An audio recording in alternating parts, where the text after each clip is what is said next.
Hi everyone, my name is Pujya Priyadarshni and I have secured rank 11 in the 2018 Civil Services examination.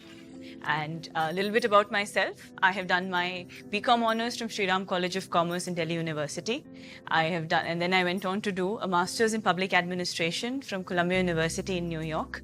I came back in 2016 and since then I've worked for about 2.5 years with PricewaterhouseCoopers in Delhi.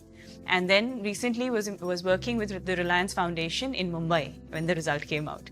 So this has been my journey in terms of my education and work experience.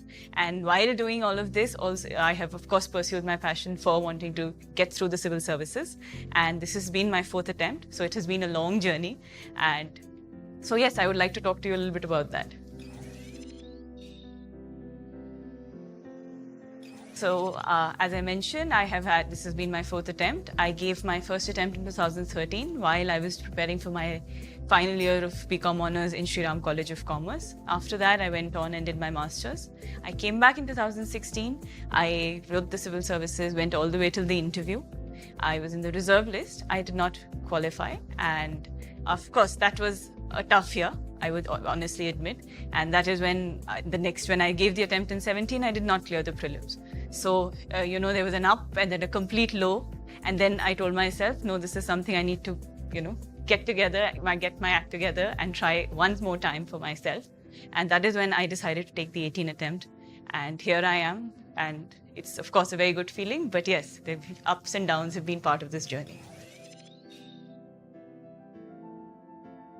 There are a lot of times in this journey, I would say, when I've thought, should I just get up, let it go? Why am I, I am in a certain age of my life. Why am I not doing other things? There's a lot of sacrifices we all need to make. And that is where I think that motivation becomes very important. I was someone who was very clear that, yes, I do want to do this, but I did pursue a plan B consciously throughout. And that is why I kept up my job. And in that sense, my motivation there were 2 reasons. One, yes, I was influenced by my parents who have been civil servants. So that was a source of motivation for me, having grown up and seen the kind of work that they do. And second, having lived abroad with Columbia, as well as worked in the corporate sector, I realized the kind of platform that I would want to work for the country that the civil services does provide. And I was genuinely very motivated internally to want to do this. And that, I think, was what sustained me and kept me going. I would say current affairs is very important in this exam, for the mains especially.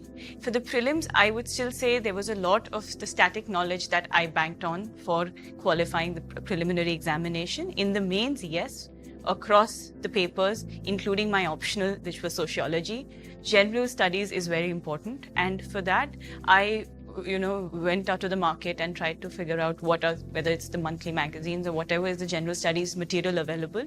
Apart from that, newspaper reading has been one thing that I did on my own. That was one piece of complete self-study that I did. I used to read The Hindu every day for half an hour to 40 minutes and make my own notes wherever necessary I felt.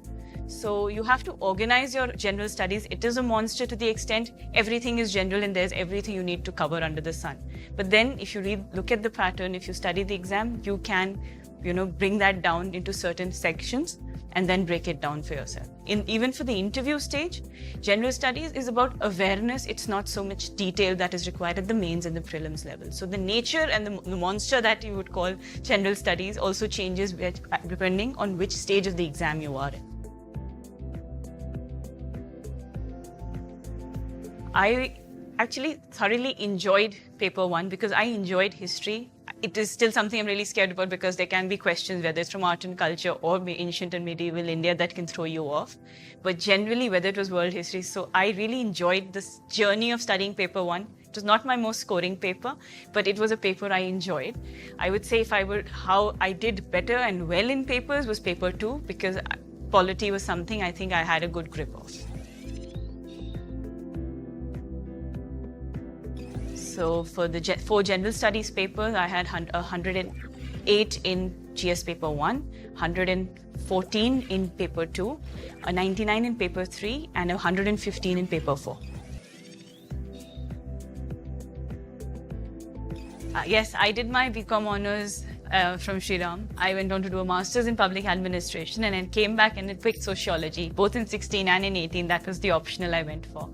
So why such a diverse, if I were to justify this, one, from commerce, that was an conscious decision to move away, and I wanted to do something in the area of development, and that is why I went forward and did a master's in public administration.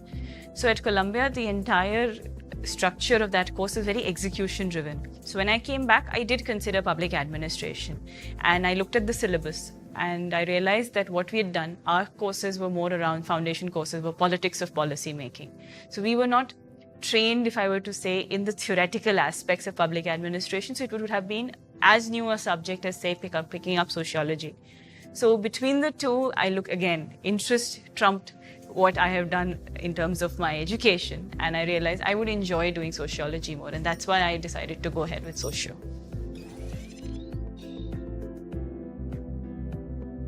So I think in this process, it's the essay, the ethics paper and the optional that can really set you apart. And for the essay paper, I would say I was a little more confident than I should have been, because I presume that I have a flair for writing. I do travel blogging, and I have written articles. So this is not something I need to put in a lot of my time and effort into. But having said that, I would really recommend that essay is something we have to take not as lightly. I used to do one question, only one essay, not both, in every 2 to 3 weeks. So I did about 4, maximum 5 tests, essay practices, practicing essays prior to the mains in 2018.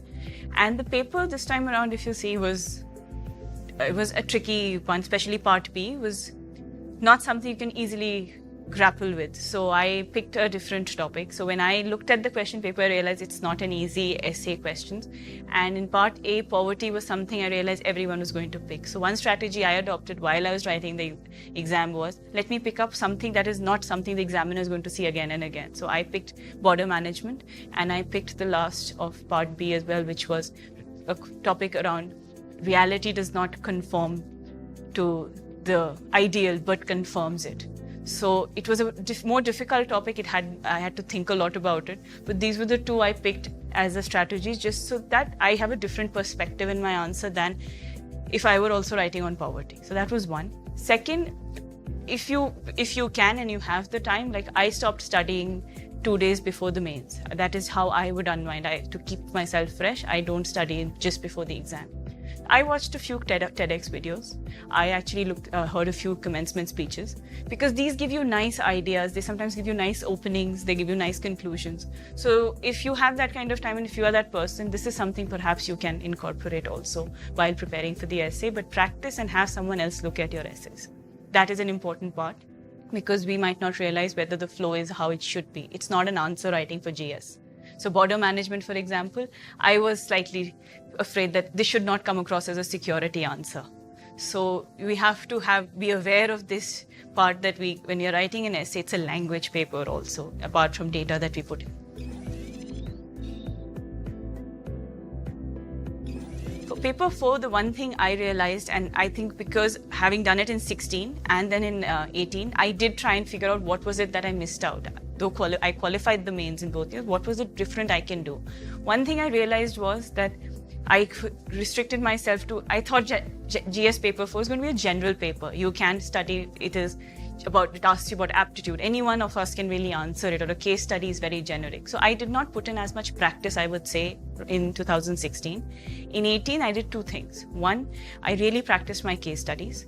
Second is I made a list of the vocabulary. There is a vocabulary that is required for GS paper 4. For example, what is aptitude, emotional intelligence, probity. This is the jargon, if I were to say the term, that needs to be incorporated in these answers.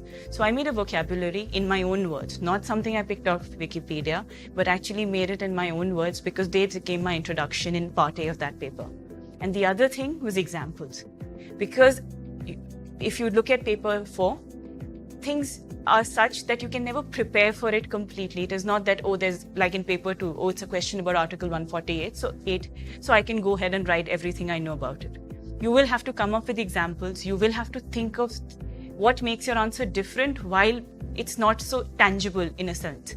So their examples really help. think of a few examples, and that's what I did. Wherever I could, then I incorporated. I really invested in examples in part A of that paper, and part B, which was the case study, which I used to attack first because it took me longer, practice.